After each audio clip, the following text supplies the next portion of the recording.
What's good, YouTube? We back with another video. We about ready to celebrity worship. It's getting disgusting. Let's get right into the video, you hear me?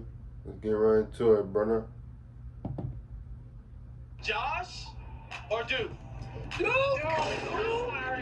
I'm fucking Duke's and everything. I don't know what it is about today's day and age, but this celebrity crush thing has gone way too far. What's going on, everybody? Look, having a celebrity crush isn't something that's a big deal, isn't a new concept, and it should honestly be pretty harmless. But at some point, it gets a little bit out of hand when people would risk multiple years of a relationship for 30 seconds of celebrity interaction, and it's kind of getting disgusting. Now, no matter how unpopular Chris Breezy is in the mainstream media, that does not stop women from flocking towards his shows, even those in relationships, and they're willing to risk it all for whatever's going down in the B-Town. And the shade for that, bro. Like you said, if a female got a celebrity crush, bro, and that's your bitch, right? And she got a celebrity crush, bro, drop her, bro. Like, leave her alone. Well. We finally made it to the day. The day when I give up all my dreams on Chris Brown. Now, I don't know what's nastier, saying those vows in front of your husband, in front of his entire family, and laughing it off as some sort of joke, or having the first picture in your wedding photos that you put on Instagram be a picture of you and Chris Brown at this meet and greet where you're about to make out. Now, if my bitch ever do this ever in her life, cancel the marriage. Like, what?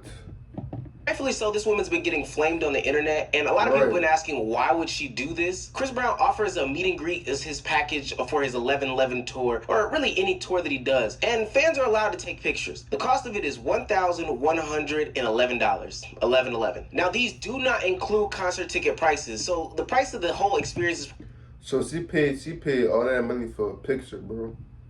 Probably $2,000. And I guess a lot of women see this as in time an opportunity to just get freak nasty and take total advantage of whatever celebrity they can get, even if it's sexual. Hell, even some men do it. Now, the only thing these fans are getting is a picture with the man, a signed picture, an early entry to the concert, and a whole calendar, fam.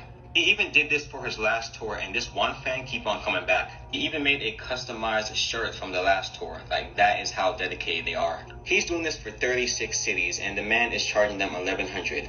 Times that by 100 people per city, bro. Dog, he's making almost $4 mil. An extra $4 mil for grabbing cheeks and taking pictures. Sign me up, bro. Chris Brown getting the bag. And can I hate? Nope. You might need a bench press or something in there. That shit fun. Like, I bet it.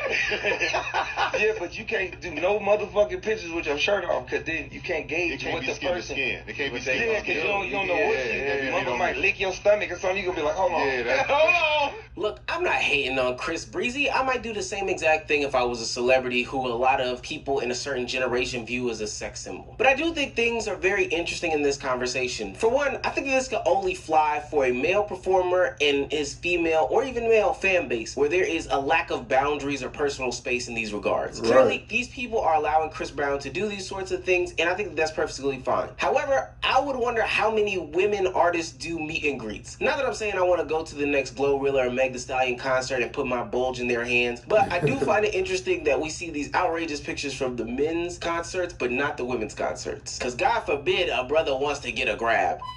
No, I'm playing.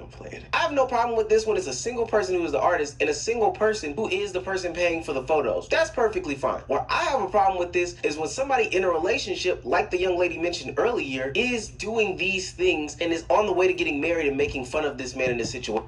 Right, bro. Like, bro, if we in a relationship, bro, what I look like letting you go do that shit? You hear me? Like, bro, you got me fucked up. You hear me? Like, no, son. And I get it. I've dated women who were stans or fans of some people, but trust me, we have hard conversations about these things beforehand. So if I saw any ultraviolet red flags, I am dipping out immediately. Now, she's lucky that she didn't end up just like that girl from earlier this year at the Omalay concert, where she went up on stage and freaked on Omalay, and then she got embarrassed because her boyfriend left her at the end of the show, which he had every right to do. And then she tried to beg Kai Cenat to be on the platform, and that didn't work out, but he ended up on the platform, the ex-boyfriend, and got tons and tons of money of it. She's lucky that she didn't end up in this situation, and her husband's a dummy for probably going through with it, because that's publicly embarrassing, and I don't think that's okay. My one pass is so-and-so celebrity. Like, call me old-fashioned or call me insecure or whatever, but it's like, I just find that is so weird. That's, like, kind of disrespectful to your partner, because you're basically saying to your partner, oh, like, I love you, I want to spend the rest of my life with you, but I also find this random celebrity really, really hot, and if given the chance, I would totally sleep with them. I feel like people who are overly obsessed with celebrities have mental health disorders, because there's just no way you can be infatuated and crazy about a human being who breathe just like you breathe. Why are you guys overly obsessed with these celebrities? Like, put that much time and attention into loving yourself. I think that being infatuated with a celebrity or a person with some sort of stature is okay to an extent. Of course, you know, having jerseys is fine, having posters is fine, all these things are fine, but there are people who outwardly and openly cross lines that I personally think is too much. If you're to the point where you're saying I would risk my relationship for somebody that is a celebrity, then that's where I think things are totally out of pocket, especially when you don't know these people. We have seen a lot of cases on the internet in 2024 specifically where these celebrities end up being terrible people, and people constantly support them without knowing who they are, or B, the people who are even worse, who give some sort of grace for the actions that they did. Some examples that come to mind are Dr. Disrespect, Mr. Beast, Drake, and even R. Kelly. R. Kelly is a crazy example because first and foremost, there were a bunch of people who were infatuated with him, who allowed their family members to be in his presence knowing what he did. And then secondly, and probably worse, is that there were so many people who brushed off the things that he did or the things that he said because of his stature and his name. Which brings us to the most infatuated celebrity in the WL community, and that's who you know him, you love him, his name is Captain Atlanta, Duke Dennis. It's supposed to be like all apart. You did. Right? Because he's 24. 24 years old. 32. Fucking 29. Yeah. Hi. Oh. Good, how are you? Right. Type shit. But yeah. Shit. That shit was random. That was random. Type shit. I'm the one that's supposed to be here. Move on. Yeah, I'll be there. Hey man, how are you? I'm good. All the bitches ask for Duke, you got a nigga asking where Kai at. It's always a nigga. And yo, Kai, where you at? No bitches. No bitches saying, yo, where Kai at? It's like, yo, look at this nigga, man.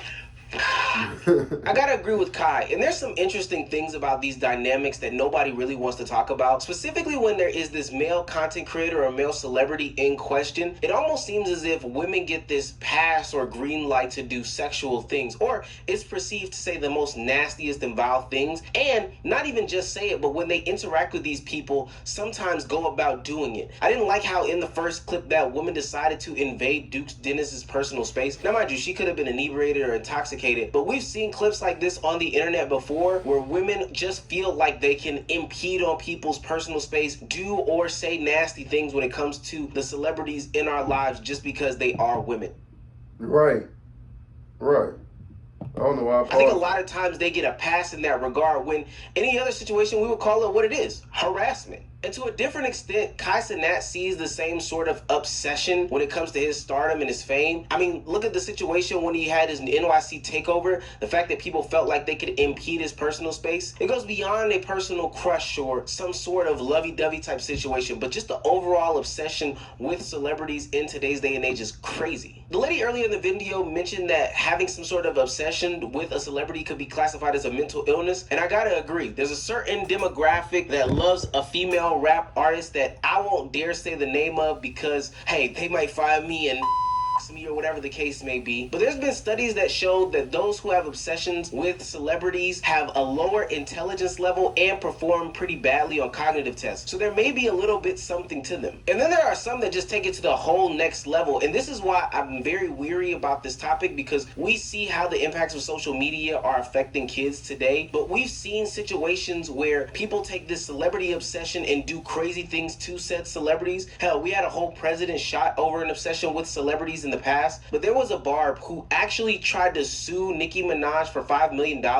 for emotional damage when that, in fact, Barb was actually harassing Nicki Minaj himself. Nicki's social media manager took to Twitter to speak up about this and claimed that he allegedly has a history of stalking the rapper, following her at all of her shows, and even going as far as to book hotel rooms in the same... My nigga, you're weird.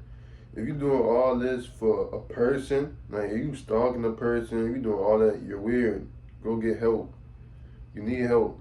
You need help. Hotels that she stays at. Look, I can't save the past generations because I think what a lot of celebrities have shown in these recent years is that they don't honestly align with your views. They don't honestly care about your opinions or your feelings. And honestly, they see you as just nothing but a debit card to swipe so they can continue to live their lavish lifestyles or somebody to prey on. So I don't understand why people are still looking into Nicki Minaj, Kanye West, R. Kelly, or any of these other celebrities as some people to be obsessed with. But specifically to the younger demographics, I would love to say, hey, do not fall into these traps of the old because all this stuff is totally weird. And parents, please watch what your kids consume or the young people in your life consume. I'm not going to 100% put this type of lifestyle on these people, especially in today's day and age. Celebrities do a really good job of creating parasocial relationship when it comes to the content creator and the people consuming the content themselves. So then it becomes hard to separate what is not and is real life for a lot of these young people. And that's where you see a lot of people spending hundreds of thousands of dollars on subs during somebody's subathon last week. Whoa, who's gifting? Wait, shut the fuck up. Tacky Too Flashy get the 250,000? Wait, am I bugging? Yo, where's the alerts, gang? Why is nobody 250,000? What the fuck? Yo, everybody who is dropping this much, yo, I appreciate y'all niggas. You guys are fucking amazing. I fucking love y'all niggas. Tacky Too Flashy, give your mother back the fucking card. Give your mother back the fucking card. And even though I was a little kid, everybody laughed it off and thought it was a quirky internet moment. But the whole time I'm thinking to myself, where the hell is this kid's mom? They should not be so engaged with Kai Cenat where this person can send that type of money to somebody. And definitely, if you're in a relationship and you ask your partner what hall pass they would ever have, and the first words out of their mouth is a celebrity, that is a clear sign to run. Thanks. Well, guys, that's the end of this video. You made this far. Don't forget to like, subscribe, and comment. And I'm out. Peace. I'm out. Hey, oh.